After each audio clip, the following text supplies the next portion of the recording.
Escuchen atentamente esto, unos minutos vamos a hablar del PAMI. ¿Qué pasó en el PAMI?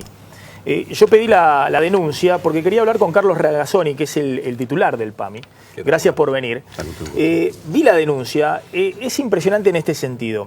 Descubrieron que había 7.000 jubilados que estaban recibiendo un montón de recetas de medicamentos, que estaban comprando un montón de medicamentos porque presuntamente se habían enfermado y habían pasado de consumir muy poquitos medicamentos a consumir una gran cantidad de medicamentos. 7.000 jubilados.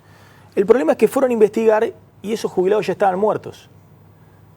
Y eso significó que el PAMI perdiera desde el 2013 hasta los últimos meses 500 millones de pesos por año en medicamentos, que en la denuncia que hizo el PAMI lo llama la estafa de los muertos vivientes, porque supuestamente se le daba a 7.000 jubilados medicación especializada muy cara y esos jubilados ya habían fallecido y no habían consumido obviamente esos medicamentos cuando estaban vivos.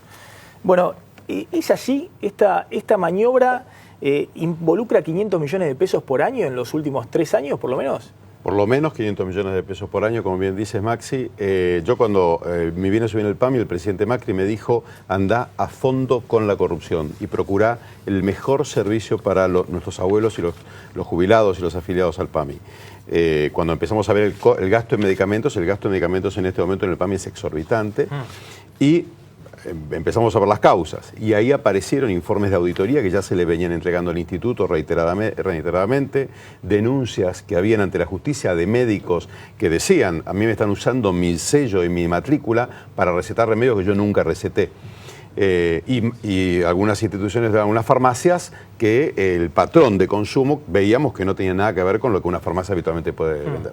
Hablamos con las cámaras farmacéuticas nos apoyaron en esto y se empezaron a hacer las denuncias y los allanamientos mostraron claramente que hay un mercado, una mafia detrás, sobre todo de las tiras ¿Son 7.000 jubilados los que estaban en los padrones? Nosotros con certeza identificamos a 6.500, pero estamos trabajando en esto. Hay más probablemente que sí, que consumían, se utilizaban sus nombres y se falsificaban también los nombres de médicos. Probablemente había algún profesional también involucrado. Es toda una mafia que funciona rotando farmacias. Ahora, ahí estamos viendo algunos de los troqueles que también se truchaban y que se ponían en las recetas. Yo leí la denuncia y es impresionante porque, a ver, ¿qué tipo de medicamentos? Jubilados pobres que la verdad que siempre la reman con los medicamentos. Bueno, en el caso del PAMI, el PAMI reitera el 100%.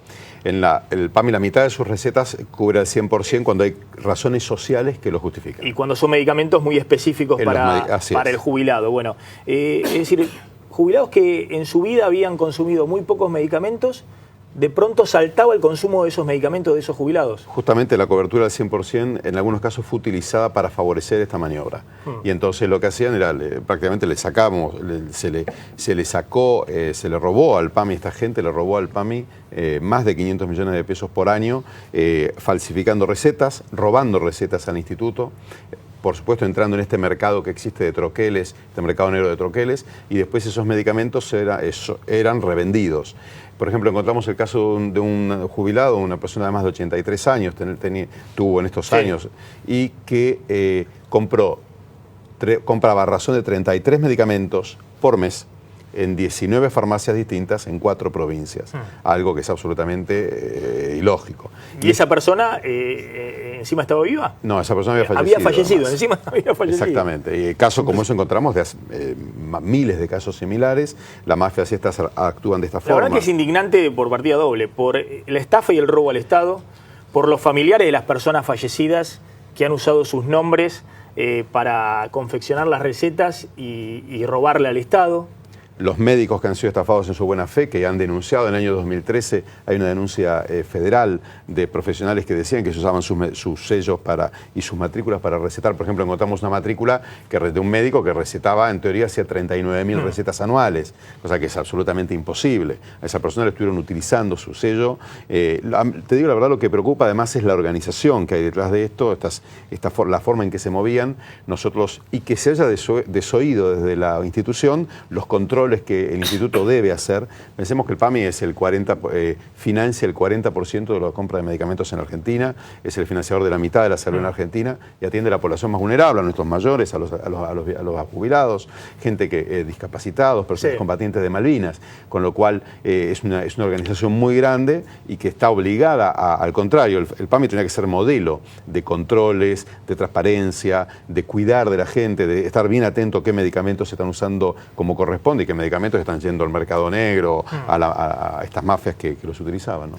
A ver, a partir de esto, no es solamente que estas mafias, obviamente en connivencia con algunas farmacias y demás, no solamente le facturaban al PAMI estos medicamentos, sino que después esos medicamentos los vendían en el mercado negro. Eran revendidos. Es decir, ganaban por partida doble. Así es, incluso. Le cobraban al Estado, por ejemplo, 450 pesos un medicamento, de las tiras reactivas. ¿Para qué son las tiras reactivas? Las tiras reactivas son para medir glucosa y acá es donde hemos visto las cifras más alarmantes, ¿no es cierto? O sea, cifras millonarias. Hay todo un mercado de tiras reactivas que funcionaba de esta forma o que está funcionando.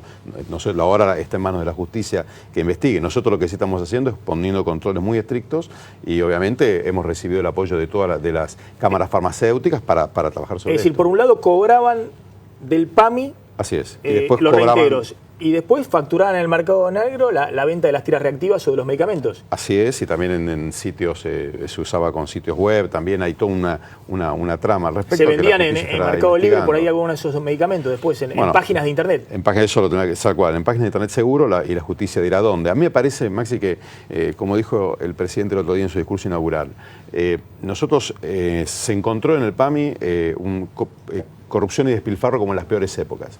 Y la verdad que en una institución que hace algo por la salud que es tan importante en un país que tiene un grave problema de inequidad. Lo hablábamos el otro día, pensemos que la expectativa de vida en nuestro país en el NOA o en el NEA es 10 a 15 años menor que en los grandes centros urbanos. Esto lo tenemos que remediar y esto se remedia con los grandes fondos del PAMI. Pensemos que el PAMI es el cuarto presupuesto de la Argentina, es decir, es muchísimo dinero en un sistema solidario extraordinario como pocos en el mundo, es modelo la institución para dar salud en algo tan complejo, porque pensamos que los seres humanos acumulamos nuestra mayor enfermedad hacia los últimos años de vida. Ahora, por el otro lado, la vida está prolongándose y esta es la buena noticia, y se prolonga a expensas del final de la vida. La gente hoy en día vive en promedio 78, 79, 80, 90 años. En el PAMI tenemos gente muy mayor y me parece que se haya hecho esto y de esta forma tan organizada y con tanta complicidad, ¿no? Es una tristeza. Le hago una última pregunta respecto a algo que a mí siempre me llamó la atención. En los últimos años el PAMI, yo veía la cuenta por ser economista, le prestaba dinero al Tesoro. Sí. Es decir, el PAMI tenía superávit. Yo decía, qué raro que el PAMI tenga superávit, porque las necesidades básicas e insatisfechas de los jubilados que se atienden en el PAMI son enormes. Y aún así el PAMI tenía un superávit, le ahorraba, tenía dinero y se lo prestaba al Tesoro, que emitía un título público y el PAMI le daba la plata. Hay una causa penal por eso.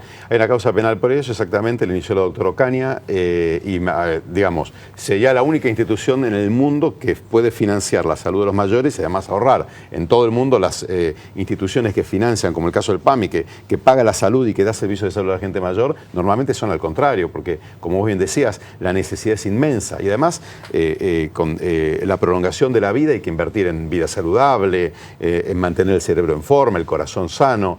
La verdad que te digo, lo que estoy descubriendo ahora en el PAMI es un montón de gente, los afiliados de todo el país, con un enorme compromiso con la institución y que la verdad esto le ha caído con un balde de agua fría. ¿Ya están fuera del PAMI o siguen operando algunas de estas mafias que hicieron que 7.000 jubilados que estaban muertos facturaran por medicamentos? Nosotros hicimos dos cosas. La primera es hacer todas las denuncias, como corresponde ante la justicia federal, y la segunda es empezar a implementar los controles. Estos controles son depurar los padrones, obviamente quitar a la gente que está fallecida. Para esto hicimos un convenio con el ANSES, hablamos con el director del ANSES, Emilio Basavilbaso, y inmediatamente empezamos a correr los padrones en paralelo, y hoy en día estamos avanzando hacia un modelo más seguro de receta electrónica, trazabilidad de medicamentos, todo lo que tiene que ver realmente con evitar estas cosas.